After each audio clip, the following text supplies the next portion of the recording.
So, welcome, sports fans. It's funny because I tried to get that basket over there out of the way, and it seems like it just came back. So, I'm going to try to turn it. There we go. So, we'll move over here. Seth and Sean Sports Radio here on StreamYard. First time, long time, given that we were off for a couple of weeks. And my t shirt is exactly right. I'll do it tomorrow. And here we are. So Obi, Seth will be joining in a little bit, and we'll talk a little bit more about Obi Toppin. Also, we haven't talked since the free agency and the trades that have gone on the last couple of weeks in the NBA. NHL free agency as well. Alex DeBrincat is now a Detroit Red Wing instead of a New York Islander, and we understand why, because salary cap, flat salary cap more than anything else. And we understand that that is the reason that Lou Lamoriello could not make another trade.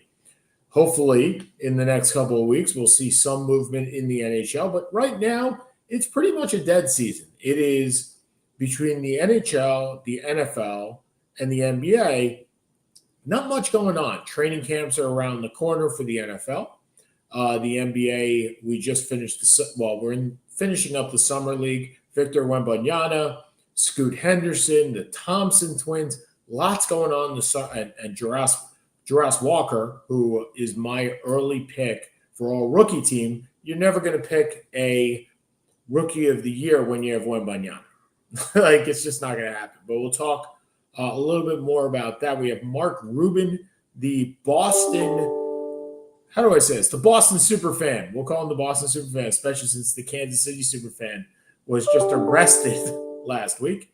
But we will talk about the super fandom of the Boston Celtics and one Mark Rubin. And then we have also so he'll be joining at 5:15. At 5:40, we'll have Gary Ade of the Gary Ade Show. And in about 2 or 3 minutes, Seth will be joining as well. So lots to talk about. Look, we do this every week, right? We do the NBA every week. We do the MLB every week. But Seth is not too much of a proponent of the MLB. He's not a huge baseball fan. He gets into it a little bit later. But we did have pretty cool Major League Baseball All-Star game. Pretty cool weekend in general. Vladdy Guerrero Jr. taking the home run hitting contest, the National League winning for the first time in 9 years, a Major League Baseball draft that happened, the Mets getting a shortstop, the Yankees, I believe, getting a pitcher. And we're pretty much at the halfway point for Luis Arias. Now, you're going to ask me, who is Luis Arias? Luis Arias is the second baseman / first baseman for the Florida Marlins. He's also chasing 400. So he's going into the second half with a 383 average. Now, the last time that something like that happened, I believe, was probably in 2000, right? So only 10 players have managed to maintain a batting average of 380 until the All-Star break since 1980. So let's talk about those. In 2000, we had Nomar Garcia-Parra, 389. Darren Erstad, the former punter for the Nebraska Cornhuskers, at 384. And the former quarterback for the Tennessee Volunteers in Todd Helton, who actually backed up Peyton Manning, at 383. In 1999, we had Larry Walker at 382. So Garcia-Parra finishes at – where Garcia-Parra finishes at 372. Erstad finished at 355. Helton finishes at 372 as well. Walker starts at 382, and he could hit. He was in Coors Field. He finishes with 374. Walker was 398 in 1997, along with Tony Gwynn. We all know Tony Gwynn in 1994 really had it. Like, he had it going, and we'll get to that in a second. 1997, Walker, 398, finishes with 336. Walker finishes with 366, and Gwynn finishes with 372. 94, the year of the strike, right? Gwynn starts at 383. Frank Thomas starts at 383. And Paul O'Neill, surprisingly, starts at 382. The Major League Baseball season ended August 11th. I was at Camden Yards. Thomas and O'Neill fell off at the beginning of the second half, but Gwynn was, from the end of the All-Star break to the beginning of the strike, he hit 423. He was on a path to become that first player since Ted Williams. He finished at 394. 394. Now, remember, in baseball, 300 is pretty damn good. You make a great living if you're batting 300. 1993, John Olerud starts at 395. Andres Galarraga in Coors Field at 391. Olerud fell off big time, 324, and Galarraga hit 342. And then the last time somebody started with a 400 average was Rod Carew in 1983. Now, in 1978, I believe, Carew batted 388 for the year. Carew, at 37 years old in 1983, started with 402. His second half mark was only 280, so he cut his final average to 339. Wade Boggs leads the league with 361. So the last time that the highest batting average since Ted Williams was the 394 average in 1994 of Tony Gwynn. I believe 390 by George Brett was second, and then 388 by Rod Carew. So why is this important? Well, Luis Arraez is batting 383. He's got a shot. It's a long shot. I mean, remember, if you hit 3 out of 10, you're doing pretty well in the major leagues. Arraez last year won the batting title in the American League with the Twins and was traded off into the National League. He does not walk as much as most people would think. So he has 27 walks. He only has struck out 19 times. Last year, he had more walks than strikeouts, 50 to 43 with a 316 batting average. That was 2 years ago, excuse me. That was last year. Last year, he led the league with a 316 batting average, 50 walks, 43 strikeouts, 173 hits. Well, he already has 126 hits, leading the league. His batting average, like we said, 383, leading the league. His on-base percentage, 434, also leading the league. His OPS plus is 150. So remember, 100 is an average player. So he is 1.5 times an average player so far. And obviously, he made the All-Star game with a WAR of 3.9. If you extrapolate that and get 7.8, 7.8 would be his highest over his career. But at the same time, the Marlins have been surprisingly good. The team itself is in second place, 53-39, second place in the National League East. And according to baseballreference.com right now, they have a 79% chance of making the playoffs.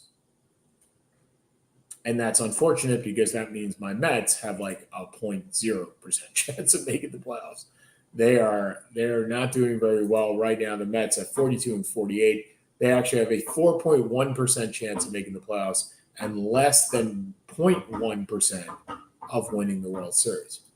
If you're looking for first half analysis, since Seth is not here, we can talk into surprising teams, disappointing teams for the first half. Look, when you have the Braves at 60-29, that's not a surprise. 60 that they're in first place, playing at a 67% winning percentage. That's surprising. Only 29 losses. They have carved out an 8.5 game lead over the Marlins. I believe that is the biggest lead in the major leagues at this time. Let me get this. Hold on a second. In fact, I know it is, but we can't look at it that way. So they have an 8.5 game lead. In the American League, the biggest lead is 2 games. Tampa Bay is playing at a 62%, and Baltimore is playing at a 61%. Now, if you told me at the beginning of the year, I think I picked Tampa Bay to win that division, so I'm well on my way there.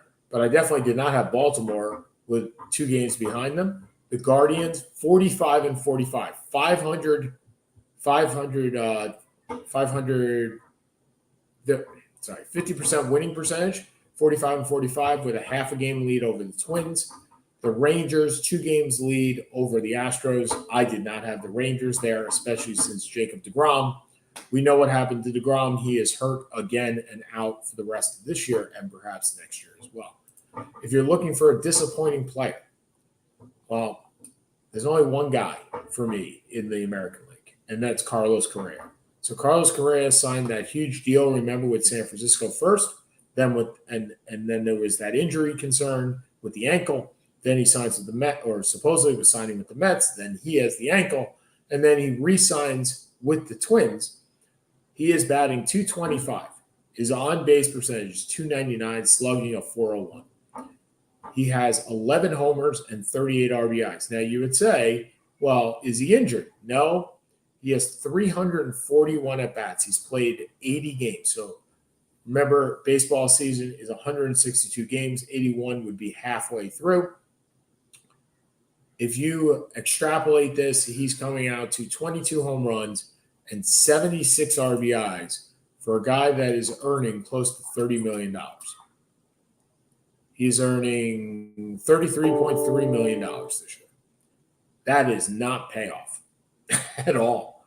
If you're looking for other disappointing teams or other disappointing players, look no further than New York Yankees. You want disappointing players? Let's talk about the Yankees lineup. Okay. Anthony Volpe, who we all thought was Rookie of the Year candidate, batting .216. DJ Matthew, who won a batting title a couple of years ago, batting .220, with an on-base percentage of .285. Osvaldo Cabrera, another Rookie of the Year candidate, batting .204. Giancarlo Stanton, we all know what he's earning, batting .203, with a 7.702 OPS. That is less than Gleyber Torres. I mean, we're not going to even get into what Josh Donaldson is doing. I don't even know where he is on this list. He's somewhere because I know there he is, batting 152 with a 697 OPS while he's earning close to 25, right? Yep, $21.75 million. At the end of the day, ladies and gentlemen, the Yankees are a disappointment. They really are. We thought, I mean, look, they're 49 and 42. They're 8 games back. They're in the wild card hunt. In fact, I believe they are the third. Nope, they're 1 game behind in the wild card hunt. But this team is really, really old. It's the same story every year. I mean, they brought in Volpe, they brought in Peraza. They thought that would make it better, and it just hasn't so far because neither one of them has been able to produce the way that they need to be. So if you're looking for surprises, well, we talked about the Baltimore Orioles, but more importantly, let's talk about their catcher. Let's talk about Adley Rutschman. 12 homers, 39 RBIs, batting average of .273, OPS of almost 800 for a rookie catcher. That's a guy that you're looking at. Gunnar Henderson, 246 average, 13 homers, 37 RBIs, also a rookie. This team is built for the next couple of years. Their pitching staff has yet to catch up. They've had some injuries, but I feel like this is the team that's going to make that leap. I'm not alone. There are various prognosticators that believe that this team is going to make that leap. I am one of them. If you're looking for second half teams, look, Tampa Bay is still going to be Tampa Bay, right? They're always going to be in that situation. And led by Wander Franco, who's having a tremendous year. 11 homers, 44 RBIs. He's batting .278, but he's also got 28 steals. Like, this is an MVP type year for him.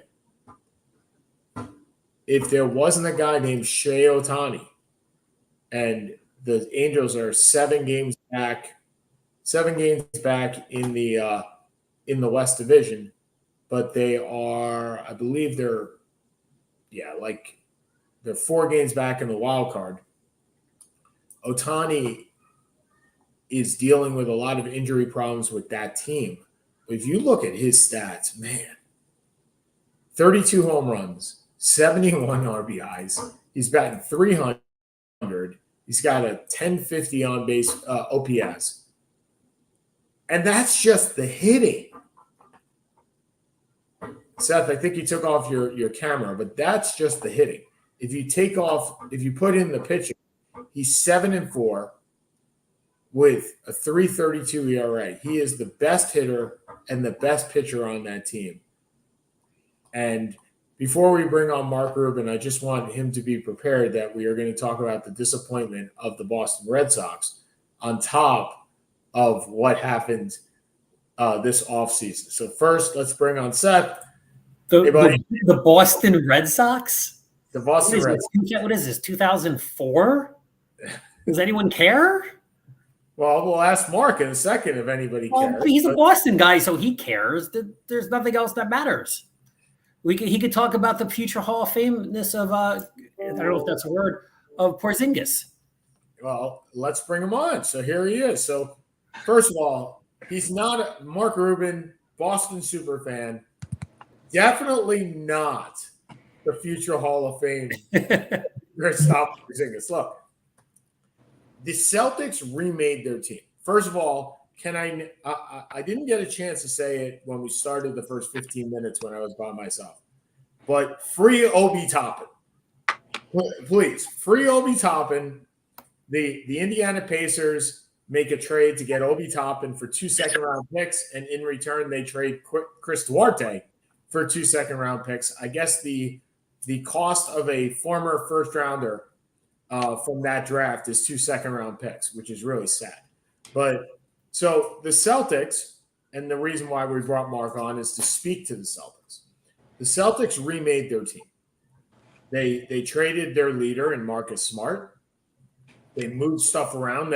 The only thing that's remaining, I think, is a couple of dotted I's and a couple of crossed T's on the Supermax for my boy Jaylen Brown, who is no longer. He's not your boy anymore. He's not the best contract anymore. He is no longer your boy. He was your boy at $100 million for 4. Yeah, it's a great deal. At $300 million for 5, Mark, you can have him. Now it's Mikal Bridges is my new boy at 80 for 4. But so they remake their team. Kristaps Porzingis now moves into that 4 spot with Al Horford probably taking a back seat and playing defensive, backstopping both Robert Williams and Kristaps Porzingis. And the most important change is at the point guard position where it's Derek White and Peyton Pritchard. What is the Boston sentiment to the changes that were made? And then I will dispute every single one of them. Well, I think the last 2 years showed that the Celtics were never going to win a title with Marcus Smart as their point guard. So I loved him. He loved his energy, all of the stuff that he brought, but he also brought several negatives is probably too harsh, but I didn't think they're ever going to win. So I was pleased that they moved him and brought in another wrinkle to their offense, because it was clear to everybody that the way to beat the Celtics was to hold Brown and Tatum to less than 60 points total per game, maybe 50 points. And that was the recipe for beating the Celtics. So I think the Celtics have given themselves a couple of a new offensive look. I think it remains to be seen whether it'll be Brogdon or White as the starting point guard. I tend to think that of the two, White tends to play better when he starts. Brogdon is probably the better point guard, but he's the defending sixth man of the year. So I'm guessing it's going to be White at least to start the season at point guard, with Jaylen Brown at the 2. Porzingis, Tatum, and Horford will start up front. They'll bring off the bench Robert Williams. You think they're going to start Horford over Robert Williams? I think they're going to start Horford, Porzingis, and Tatum. So, yeah. So, but here's my question. And they bring Robert Williams off the bench. So, Mark, we all know it doesn't matter who starts the game. Correct. It's all about who finishes the game, right? So, who is your 5 at the end of the game? At the end of the game, it's probably going to be Tatum and Brown and Brogdon and White and maybe Porzingis, maybe Robert Williams, depending on what they need. I think the Celtics You're have a lot of. So in that lineup, you're moving Porzingis to the center because you just put two guards on, right? You put You have Tatum playing a small ball four. Yeah. Small ball four, and you're putting Porzingis as the 5. Which, look, the issue that I've had with the Celtics in the last couple of years is that they have focused a lot on offense to the deterrent of their defense. And they just traded away the former Defensive Player of the Year. They are putting a lot of pressure on Robert Williams because if he doesn't stay healthy, this team is going nowhere. Yep. Because they don't have a backstop to him defensively. Derek White, third-team All-NBA defensive player, yes, steps into that role. I love him stepping into that role. But are you just recreating the wheel?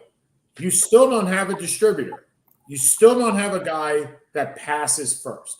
It does not exist on your team. That is true. You do. You just don't play him.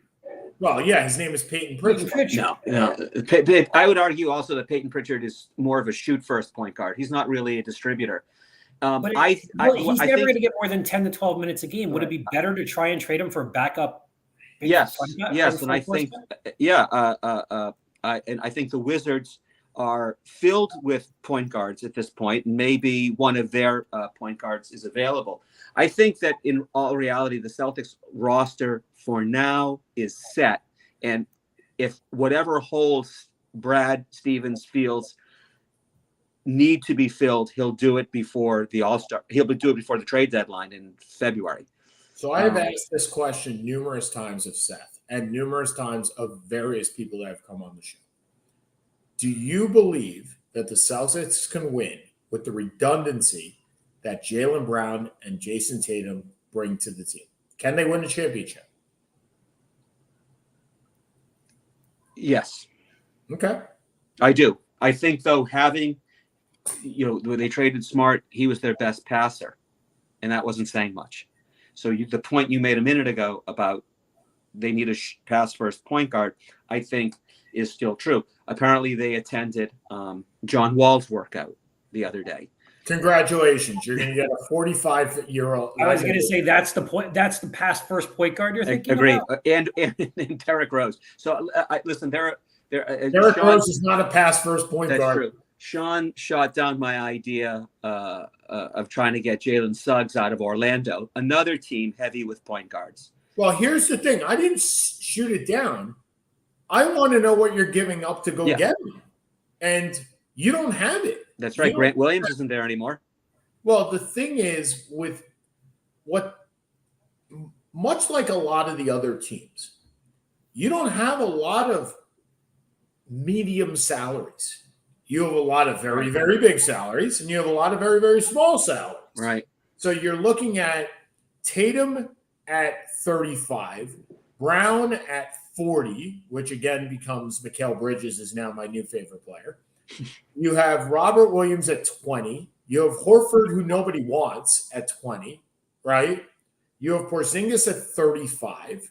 And then you have a litany of $1 to $4 million players.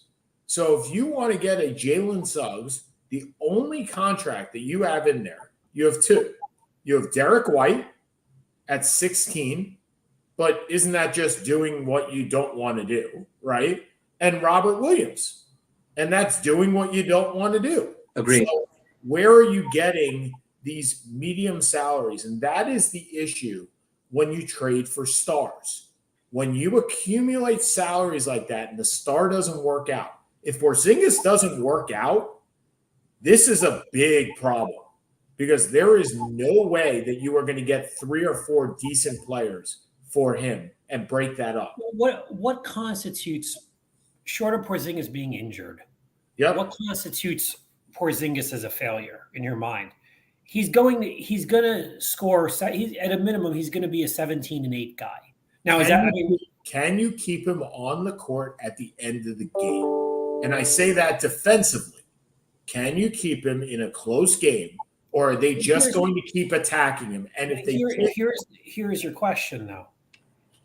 even if he's a middle tier, and he's not, but even if he's a middle tier defender, Al Horford is still a very good defender. Yep. He just needs to play less. Robert Williams is a good defender. Yep. Excellent defender. Even if Jaylen Brown, good. Derek White, good defender. You have a good defensive team. Yep. He's never going to be above Williams or Horford from a defensive standpoint. So it's going to be contingent on what's the necessity, the offense and the defense. Porzingis, I think, serves a really important purpose in that the Time Lord has proven to be not durable. So and Horford is probably in the last year of his career. He's probably going to retire in a year from now. Yep. So Porzingis gives Mazzulla 3 big men to rotate and not overplay.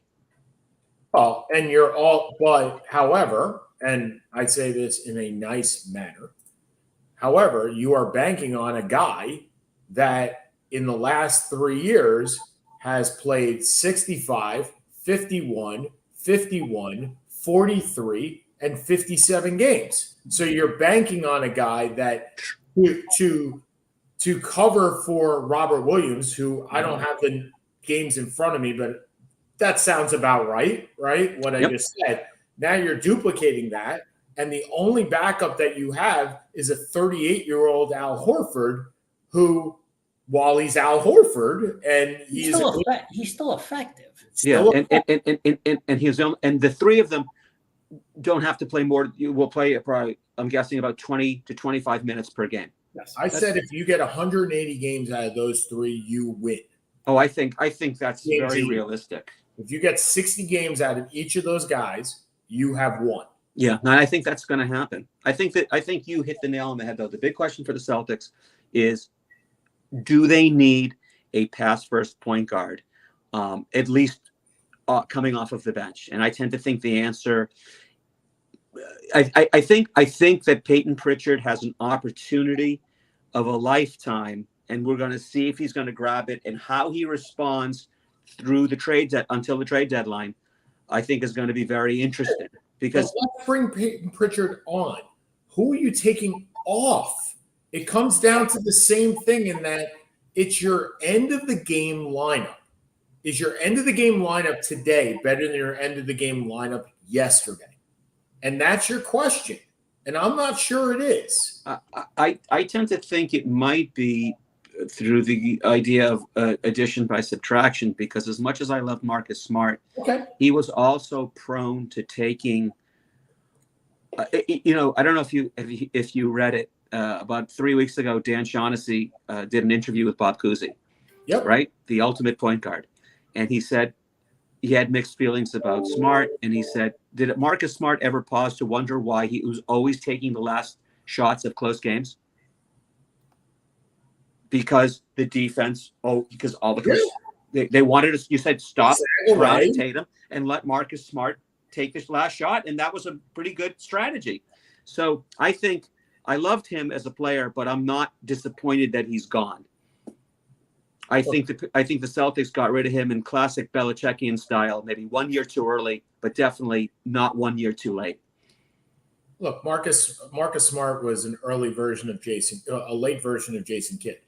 He's a guy that you just sagged off, not assist wise. I'm just saying, he was the hole, right? Yeah. He was the guy that. Yeah. You love that comparison. But Smart's a much better defender, and Kidd is a much better distributor. Seth, I love the comparison because I'm comparing him to a guy that shot 36% his first year. That's all it is. I'm not saying the rest of it doesn't mean anything. Right. I'm just saying he's a non-shooter, right? Yeah, so he actually belongs in Memphis. He's a really good Dillon Brooks. I mean, I could name 100 non-shooters, right? He's not Jeff Hornacek. He's not John Stockton. He's Dillon Brooks or Byron Russell. I mean, he's Tony Allen. Or Tony Allen. There you go. Who slightly a better scoring. Wait, isn't Dillon Brooks the reincarnation of Tony Allen, of which Marcus Smart is the reincarnation of Dillon Brooks? It's all part of the same family tree. And the circle of life continues. Of the Memphis Grizzlies. I mean, so, all right, Mark. You put your optimist hat on. Mm-hmm. It's always on. You know that. Are you better than the Bucks? Yes. Are you better than the Nuggets? No, but I think it's going to be if assuming both teams stay healthy going into the playoffs. I think it's going to be a Celtics Nuggets finals. Okay. Now put your realistic hat on. Not your hat. Are you the best team in the East? Yes. Okay. I don't disagree with. Let me put it this way: you have the best talent in the East. You're the most talent in the East. I'm not ready to concede you the best. And I also think that that Brad did a very good job surrounding Missoula with a better supporting assistant coaching staff. Now, last year, of course, it was tough because he took over for Udoka at last minute. Sure. So I think Sam Cassell, the guy they got from the Bucks, whose name escapes me. There was another player they just got. What's his name? Amelie Jefferson from Duke. They have he has a very good supporting coaching staff now. And I think that's going to help Missoula, who I still think is learning, but I think he's capable of being a very good coach. I think he already is a very good coach. You call Belichick, and you call Brad Stevens Brad. So I'm just wondering if you're on a first name basis with Brad as opposed to Belichick. And second thing is, we can all feel old that we just said Emile Jefferson is on the bench, because I remember when he was recruited and I was already out of law school. So, well, it's only because I just read an article about him joining the Celtics coaching staff in today's Boston Globe. He was one of the top 5 recruits in the country when he went to Duke. Yeah. I don't remember what year that was, but he overlapped with Tatum. Yes, so that was after I went to law school. Yeah. So I mean, it's been a minute. It's been a minute since then. Well, you are kind of old. Well, if he's old, then I was about to say, of the 3 of us, I have the most hair. Yeah, that's true. And if Sean is old, then I am decrepit. Well, Seth is only 2 days older than me, so you are well on your way, my friend. Although I was told by someone they thought I was 10 years younger, which made me feel good. There you go. I was wearing a baseball cap, so obviously they didn't know about my hair situation. Were they trying to get something from you? Isn't everybody? That is very fair. That is very, very fair. So, okay. So, all right. So you like the moves, obviously, right? You like what you got, right? Is there anything that you didn't like or anything that was surprising to you in this NBA offseason so far? Not necessarily Celtics-wise. And let me ask a better question to you. Who's the team that you're most afraid of in the East? I think that's a better question for you. I would say easily the Bucks. Okay. Seth, you'd agree, right? I think. Yeah, look, I think everything's predicated on what happens with Lillard and Harden. Yeah. And as of now, it's Boston and Milwaukee 1-2. Is in your expert opinion, is there, notwithstanding the alleged desire of Lillard not to go to Boston and other teams, is there any possible way that Brad can trade and can acquire Lillard without trading Brown? Yes. Yeah. You have to go. Well, if he pulls that off, then he should get the Nobel Peace Prize. If he goes that off, he should be sitting he should be in the Hall of Fame next to the guy with the cigar. Exactly. If he can pull that off. But supposedly Lillard doesn't want to go to Boston. Well, I don't even, I mean, what would you, so here's how. I don't know how many basketballs can you have? Well, that was Lillard, Brown, and Tatum. Well, that was going to be my question. So I think there's twofold why that doesn't work. First of all, offensively, to Seth's point, how many basketballs, right?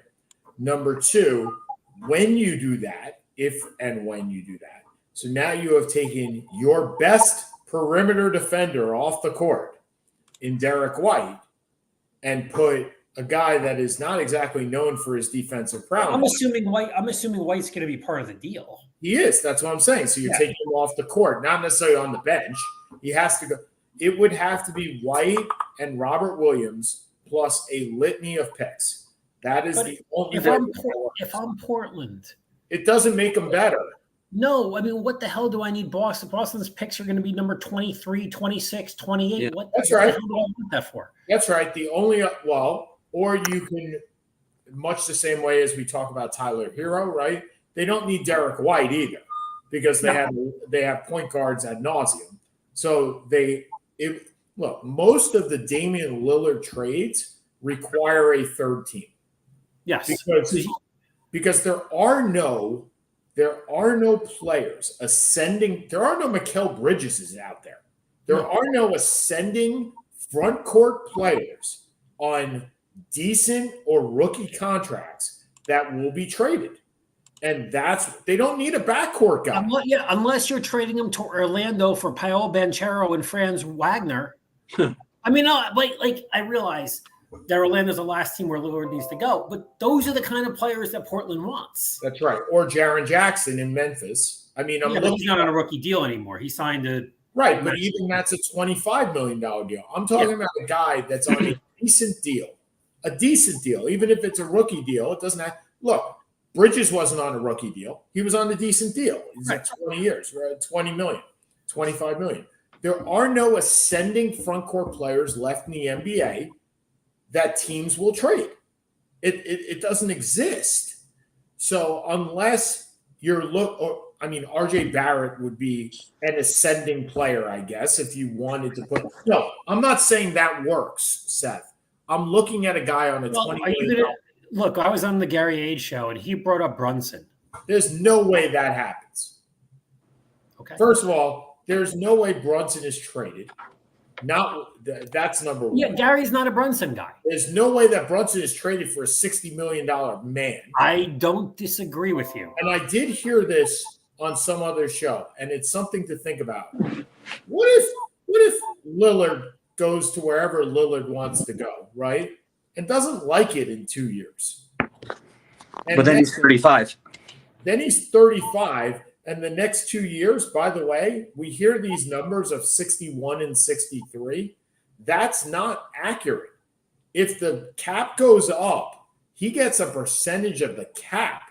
It's not set at 31 or 61 and 65. It could be 68 and 72. I don't think it'll get that high. But when you get to those max contracts, they are not numbers. They are percentages of the cap, 35% of the cap. So that may ascend. And we may have, by the way, you know that I've heard a little bit about bad contracts before. And we can talk about that contract is awful. But Karl Anthony Towns may actually be the worst contract in the NBA. And it is, Seth, it is beyond awful. The only gracious thing about it is that he's young, but he gets 37, 49, 53, 57, and 61. And you wonder why people have trouble relating to the NBA. No, I don't have any problems. Yeah, but their ratings are going through the roof. Yeah, well, wait till they have this tournament, and everyone just pretty much takes a break. So Mark, what do you think about this in-season garbage tournament? I think garbage is the right word, but I think they're they're trying to justify to their friends in the at the networks the reason why they're a hot property and why the bidding for the next contract should go up and up and up. It doesn't. I had this discussion. It doesn't work. The reason they were trying to file, they're following the EPL strategy. The problem is what makes it interesting with the EPL, whether you like soccer or not, is you have all of the leagues. They have relegation. You have the Champions League, the Premier League, League One, League Two. All these teams are involved. So it's something interesting and different. To see the Celtics play the 76ers in a tournament. It would the regular season means nothing. I wouldn't be surprised if it morphs in a year or two to a pre-international versus U.S. It cannot. Because of the Olympics? No, because then it can't be a regular season game. So right now, they have not extended the regular season. Two teams will play an 83rd game. That's that championship game, whatever that is, right? Two teams will play the 83rd game. But once you bring take a laugh that Damian Lillard will take a pay cut if they win the game, only making $500,000. And Mark, what you don't know is I am a Portland Trailblazer fan. I have been for 25 years. So I really like Lillard. The only thing I didn't like is he announced this after they signed Jeremy Grant to a 5-year, $160 million contract extension, which was horrendous. If he did that before, I have no problem with the whole thing. But yeah, this is, I mean, they're trying to make the regular season interesting. You cannot make, other than football, which has 17 games, you cannot make regular season sports interesting. So one of the ideas, and again, I listen to a lot of podcasts, right? Because I walk a lot. But the fact is, some person, I believe it was Zach Lowe, one of my favorite podcasts, the Lowe Post, said all the games, all the group games are going to be played on one night. So they're going to have group play nights. So they're hoping that may spark some interest that you can watch all these games. Now, unless you have League Pass, you're not going to see any of the games outside of your market anyway. So I'm kind of – you can watch a game 7 nights a week on TBS or TNT or ESPN. Who gives a – Look, I don't think it's great. I don't think the entirety of it is fantastic. The fortunate thing is it's only 1 year, and it's not a permanent thing, so they'll see how it goes. But it's worth a try. And it'll certainly benefit the people that are 10th, 11th, and 12th on the bench, right? Because they may be you may get a 25% raise, a bonus on that one day if you earn $500,000. Now, understanding anybody that plays in the NBA is pretty well off compared to most people, but it's still a 25% bonus on day one. So, Mark, it's been great seeing you. Thank you so much for joining us. And Thank you. Again soon. Thank you for the invitation. Great to see both of you, and thank you for not making me talk about the Red Sox. All right, we'll talk to you later. Was never even a consideration for me. All right, Obi has done it. Oi. Oh my God! I first of all, how you feeling? You weren't on here to begin with, so how you feeling? No, that was I had a work emergency. I couldn't get off. No, I know. I'm just asking. I feel good. This is the best I've felt in months. Excellent. Now, are you feeling okay about the Nets, or where they are? In New Jersey? I mean, Brooklyn, sorry. I got a question for you. If Brooklyn could get Lillard without giving up Bridges, would you be okay with it? You actually turned me on to it a little bit more. Yeah. We talked about it a couple of weeks ago. Yeah. If they're going to be giving up all expirings, I mean, the problem is you're then going to be paying him, Cam Johnson, and Bridges $130 million, and you're still not a top 5 team in the East. That's right. So no, they'd have to give away some of those Phoenix picks. You know that. Right? Yeah. So and so they're going to. I mean, they gave up the farm for Harden.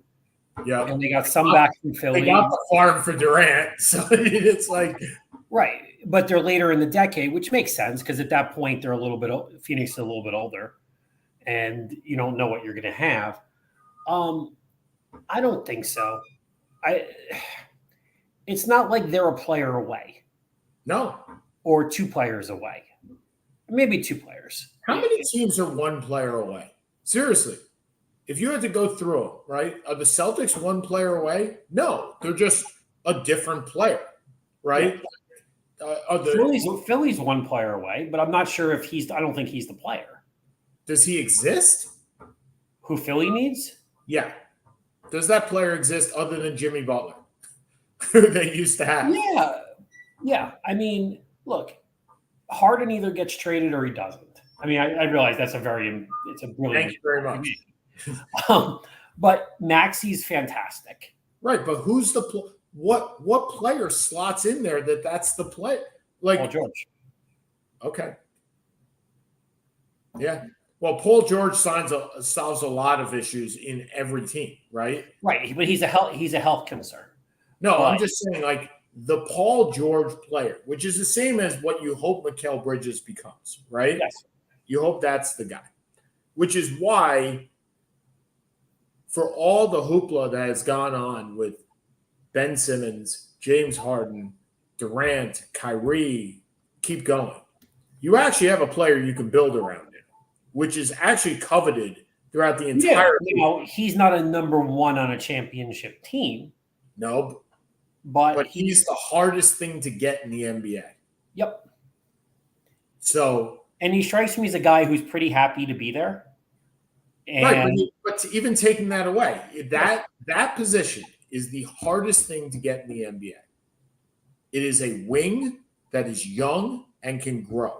And that's what Portland is looking for. Oh, they're looking for that player, and that player does not exist outside of Brandon Ingram and Mikal Bridges. Well, that's what they were hoping. They were hoping if they got Brandon Miller in the draft, that was the hope of what he would become. Okay. But they got Scoot, and look, no one's going to argue about getting probably the second best player in the draft at pick 3. But it's a very strange position for Portland's in an incredibly awkward position. They need to trade him. The team that he wants to go to and that wants him doesn't have the player. I mean, Hero is not a fit. So you need a third team. What team is going to help the Heat? So is it Utah? Like, is it going to be? Those are the kind of draft picks where you're looking mid to high lottery. Is that where the help is going to come? Like, I don't see any Eastern Conference team really helping Miami acquire Lillard, because if Miami gets him and they don't give up Butler, they're not going to give up Butler, and they're not going to give up Adebayo, then they probably do become the favorite in the East or close to it.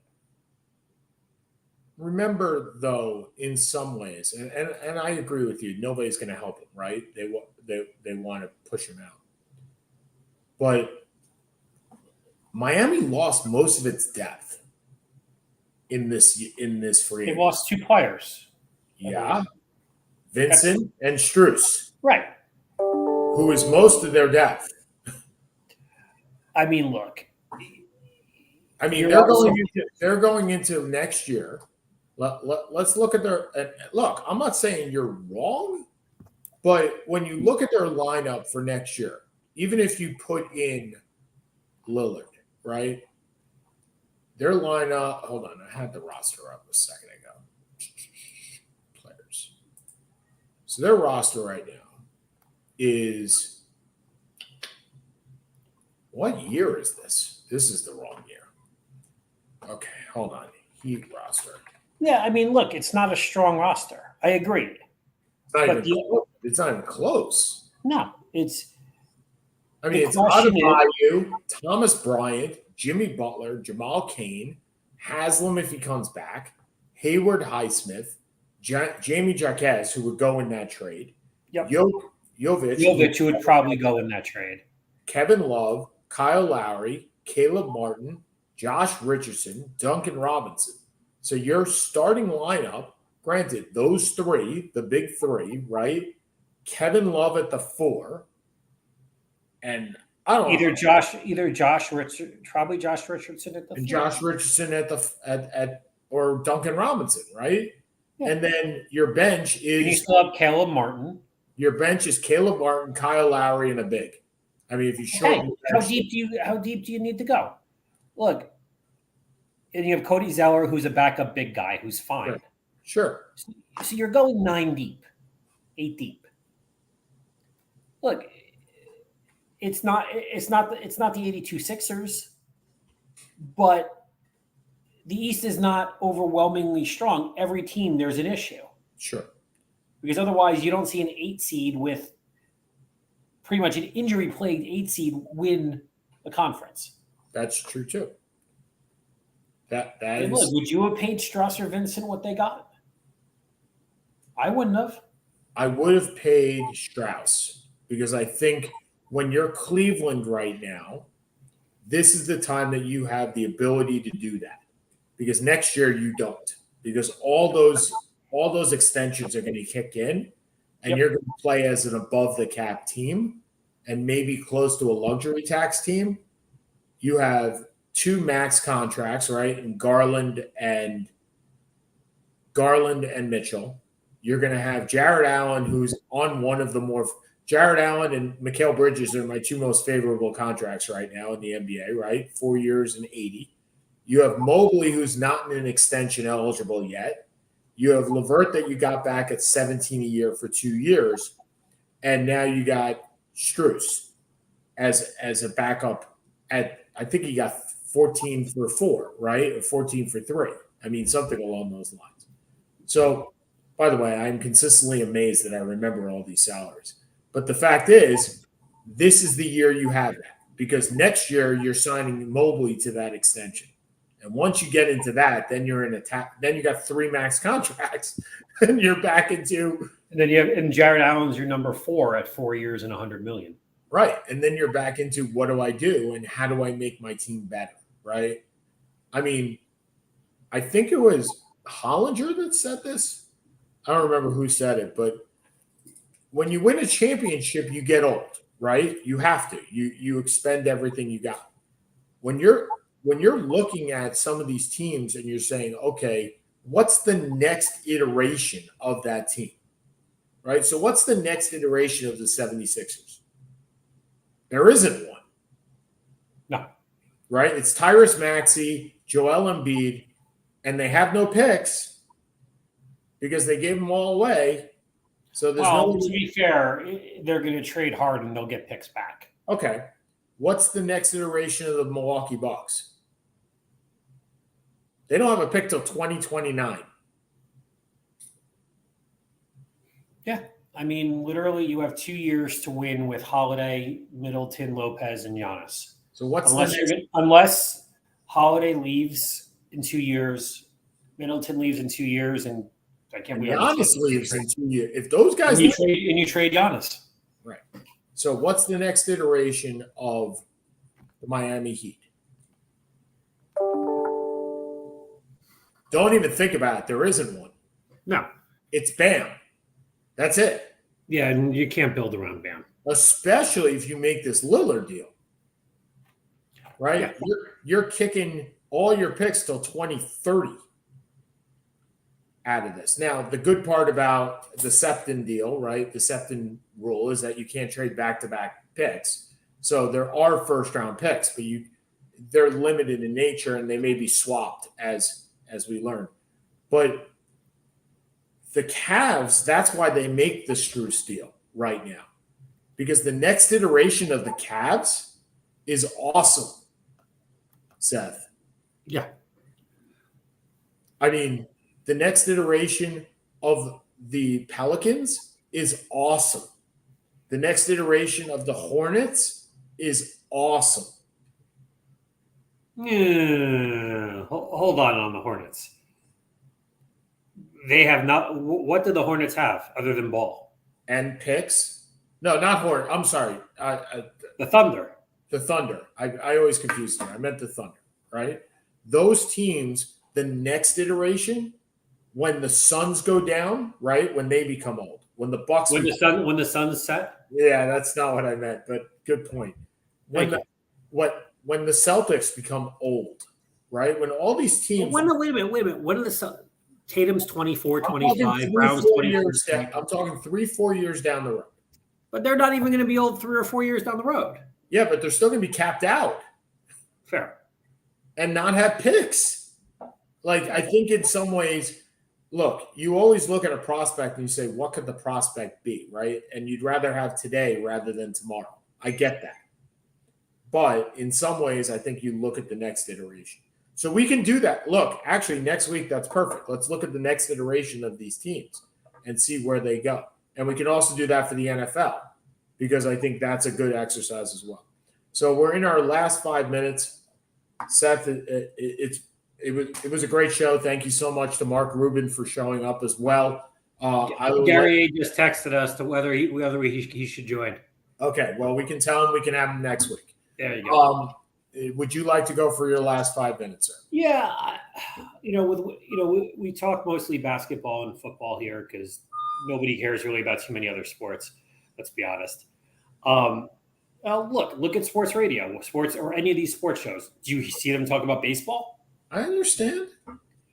But props to Christopher Eubanks, who, if you've been following Wimbledon, was knocked. He'd won 2 Grand Slam, I think, matches in his career.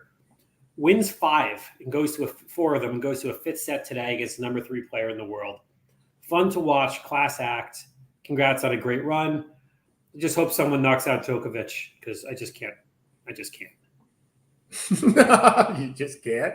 Just can't. Okay. Well, I talked about Luis Arias chasing 400 at the beginning of this, which I really would love to see somebody in that boat. But more importantly, guess who's going to Hard Knocks? The New York Jets. Yes. Now, here's the question that I have for all you Jets fans that are saying, yes, this is a great thing. Is it really a great thing? Because the Jets get the opportunity to disclose in Hard Knocks, the team has the opportunity to show what they want and not show what they don't want. Oh, they're showing Aaron Rodgers on this thing, right? Because that's the thing that's going to bring in the money. What if Rodgers and the Jets go head to head in this, and one says, I want to show it, and one says, I don't? This is recipe for absolute disaster. This show is a recipe for disaster every damn year. And if you remember the last time that the Jets had it, Antonio Cromartie supposedly forgot 9 of his kids. So, I mean, that was the last time. But you know what? I guess we'll see what happens, but I don't view this as a positive. I never have. And the only thing that can come out of this is awfulness. And I look forward to the shit show because really that's what it will be. And one more thing before we go. Look, Tyrese Halliburton signs a max contract this week. And for those that followed the show, for those that followed the show 3 years ago and know my disdain for the Knicks picking Obi Toppin over Tyrese Halliburton, in some ways I feel like I'm vindicated here. I am completely vindicated with that opinion. All I wish was I had actually videotaped your reaction. It was. I think I have it on Google Chat somewhere where I said no to Obi. I was like, not Obi, not Obi, not Obi. Then shit, it's Obi. Nobi. We just call it Nobi. Nobi. All right. For Seth Kamens, I'm Sean Palmer. What are we on yet? StreamYard.com. Thanks so much to everybody back Sports Page. And next week we'll have the Gary H. Show on our show. So we'll talk to you guys soon. Have a great day. Have a good one, everybody. Yeah.